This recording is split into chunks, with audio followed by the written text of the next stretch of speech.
और अब जरा मोदी सरकार का जंगी जुनून आपको बताते हैं। भारत के इस खतरनाक हथियार का नाम है गौरव, जो लॉन्ग रेंज गाइड बम है।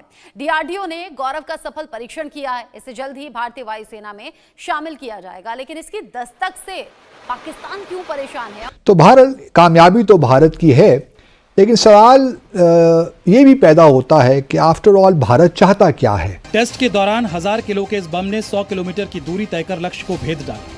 तो ये बड़ा एक टेक्नोलॉजी है जो कुछ ममालिक के पास है, जिसमें P5 कंट्रीज़ हैं, चाइना, रशिया, फ्रांस, यूके और यूएस।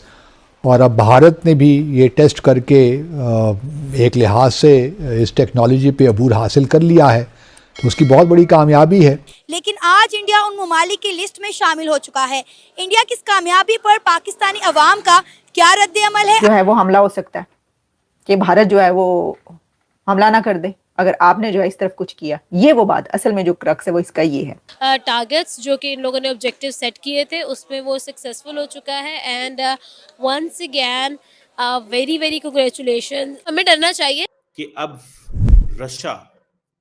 रशिया जो है वो मेड इन इंडिया बूट इस्तेमाल करता है। वो बूट जो बिहार के अंदर बनाए जाते हैं उनको इस्तेमाल कर रहा है। आप भी जानते हैं, हमारे बॉर्डर्स की सिचुएशन भी जानते हैं, मसाइल। थोड़ा सा डरना हमें चाहिए, लेकिन खैर India is not that bad कि वो हम पर जो है चला दे मिसाइल। वो सिर्फ जो है वो it is just making its bone strong as for I think. तो यस, इंडिया जो है वो अचीव करता जा रहा है, हम बस सुनते जा रहे हैं और अप्रिशिएट करते जा रहे हैं। अच्छा आमना, हम देख रहे हैं इंडिया अपने डिफेंस सेक्टर पर बहुत ज़्यादा काम कर रहा है। आए दिन इंडिया के डिफेंस सेक्टर से कोई ना कोई खबर निकल कर सामने आती है कि इंडिया कभी ब्राह्मोस मिसाइल रशिया के साथ मिलकर बना रहा है। अग्नि 5 की हम बात करें तो देखें तो जिस तरह से बहरी जंगे बेड़े जो है इंडिया तैयार कर रहा है, क्या कहना चाहेंगे? इंडिया की तो किसी मुल्क के साथ ऐसा कोई दुश्मनी भी नहीं है सिवाय चाइना और पाकिस्तान के, बाकी तो सारे इंडिया के दोस्त हैं। नहीं, आपने बिल्कुल ठीक कहा कि चाइना और इंडिया का थोड़ा सा डरना चाहिए, क्योंकि इंडिया जिस तरह अपने डिफेंस सेक्टर पर काम कर रहा है। क्या वजह है इंडिया को इतना ज़्यादा खतरा लाहक है? खतरे की बात नहीं है। इंडिया जो है, मैंने आपको पहले ही बताया, अपनी बोन स्ट्रॉन्ग कर रहा है। और बोन स्ट्रॉन्ग करने का मतलब ये नहीं होता कि आपने वाकई में किसी से लड़ना है, बट आपने अगले बंदे को बताना है कि भाई अगर हमसे लड़ना है तो सोच के लड़ना है। अच्छा, तो ये चीज़ें मेरे ख्याल में बेसिकली जो इंडिया अपने डिफेंस सिस्टम पर इस तरह से काम करता है या फिर अपने आप को इस तरह से डिफेंस पे स्ट्रॉन्ग करता है, वो इस वजह से करता है कि जो इंडिया से पंगा ले वो सोच समझ के ले। ये चीज़ है। फिर तो न्यूक्लियर पावर तो पाकिस्तान के पास भी है। हाँ, न्यूक्लियर पावर पाकिस्तान के पास है, बट अनफॉर्चुनेटली पाकिस्तान के पास ऐसी बहुत सारी चीज़ें थी जिसमें पाकिस्तान अपने स्टैंड को जस्टिफाई नहीं कर सका। जिसके अंदर एक चीज़ आपकी बिल्कुल दुरुस्त है कि न्यूक्लियर पावर है। उसके अलावा PIA में एक टाइम था कि हम लोग बहुत खुद कफील और बहुत ज़्यादा एक्सेल करते थे अपने एयरवेज़ में, एविएशन में, लेकिन अब आप खुद जानती है कि PIA का हाल इतना खस्ता है कि तरस खा जाते हैं लोग।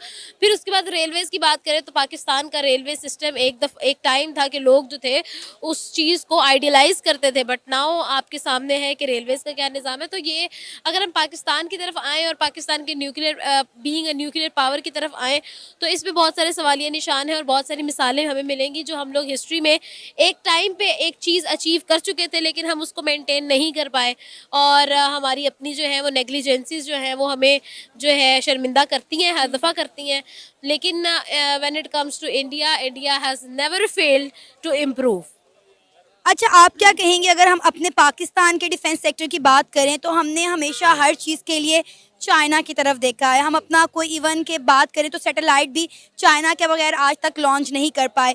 तो वो वक्त कब आएगा जब हम जो है इस तरह के मिसाइल खुद साख्ता तैयार करेंगे? अगर हम इंडिया की बात करें तो इंडिया ने जो मिसाइल तैयार किया है इसकी लिस्ट में USA, रशिया, चाइना और UK जैसी कंट्री शामिल थी, और अब इंडिया भी जो है इनमें से एक मुल्क बन चुका है। अच्छा, व्हेन इट कम्स टू आपने जिस तरह से बात की है कि हम लोग इंडिया की बात करते हैं और इंडिया जो है जिस तरह से अपने मिसाइल्स पर काम कर रहा है, जिस तरह से अपनी सारी चीज़ों पर काम कर रहा है, आप अभी यहाँ पर खड़ी है, I can tell you ma'am के देखें, India is never going to lay down. ठीक है, हमने उनकी 10 साला अनथक मेहनत देखी है। ठीक है, और अनथक मेहनत का नतीजा ये है कि इंडिया को अब कोई आंखें दिखा नहीं सकता, फिर वो चाहे अमेरिका हो, चाहे चाइना हो, फिर या चाहे जो भी हो।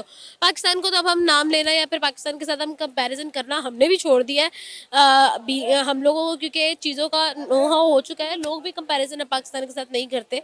पाकिस्तान के लोगों को भी अब पता चल चुका है काफ़ी हद तक कि India has gone a far way और अब हमारा कंपैरिजन नहीं बनता। But when it comes to India, तो इंडिया जो है वो अपनी एक ऐसी इमेज क्रिएट कर चुका है कि ना यूएसए ना ही कोई और कंट्री इंडिया की तरफ आंखें उठा सकती कि है। ऐसा हो सकता है या ऐसा होने जा रहा है, वो तो बात की जा रही ना। अफगानिस्तान के अंदर कुछ ना कुछ जो है वो होने जा रहा है। एक तरफ तो देखें, सिर्फ अफगानिस्तान ही नहीं, ईरान के अंदर भी कुछ ना कुछ होने जा रहा है।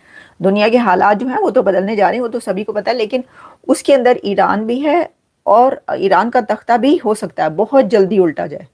अमेरिका ईरान का जो है वो तख्ता पलट करेगा ही करेगा। मतलब ऑब्वियसली यहाँ पर जो सेंटिमेंट्स जो ईरान है उसके हवाले से जो पाए जाते हैं, और प्रेसिडेंट ट्रंप ने अभी आपको पता है कि जो ये कहा है कि कितनी मोहलत दी है 1 महीने का, या वो ऐसी कोई बात की है उन्होंने, तो ईरान के साथ वो जो जौहरी उनका प्रोग्राम है उसके बाद डील करने की, या ये कि इतना टाइम हम आपको दे रहे हैं। ये दोनों तो ऐसी सिचुएशन में जो है वो बॉर्डर अगर दो तरफ का गर्म होता है तो उसको कैसे संभालेगा पाकिस्तान, ये वो बात कर रहे हैं।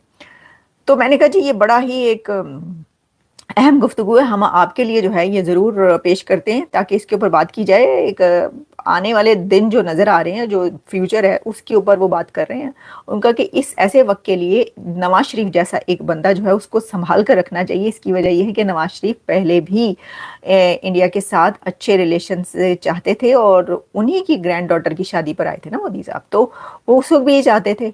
उसके बाद जब कारगिल हुई तो उस वक्त भी उनका जो बयानिया सामने आया, आपने देखा, अभी तक वीडियोस वो चल रही हैं, और हमेशा से कहा जाता है कि अगर दोनों कंट्रीज़ के बीच अच्छे रिलेशंस होते हैं तो वो उन्हीं की गवर्नमेंट जब होती है तो ही होते हैं।